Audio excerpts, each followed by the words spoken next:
Are you short on time, but you really have to get into your craft room and make up a bunch of cards for your friends and family? Are you someone who really gets ticked off if you waste paper?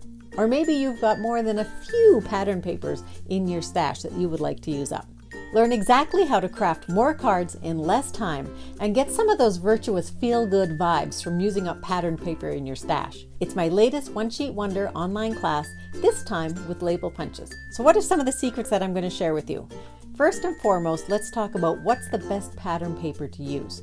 So we'll look through it. I'll give you all kinds of tips about what's going to look good and what maybe to avoid. I have templates for cutting that 6x6 paper, but I also give you all kinds of tips for cutting cardstocks. So really, there's very little waste. You're going to get my Just by Jo walk you through videos that are easy to follow and full of detailed information. You're also going to want to maximize your flexibility with my tips on what stamp sets are great to use for this.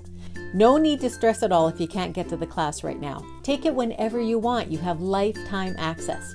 Start saving time and money and have fun playing with your pattern papers and your label punches. Click the Get It Now button and get immediate access to the One Sheet Wonder with Punches online class.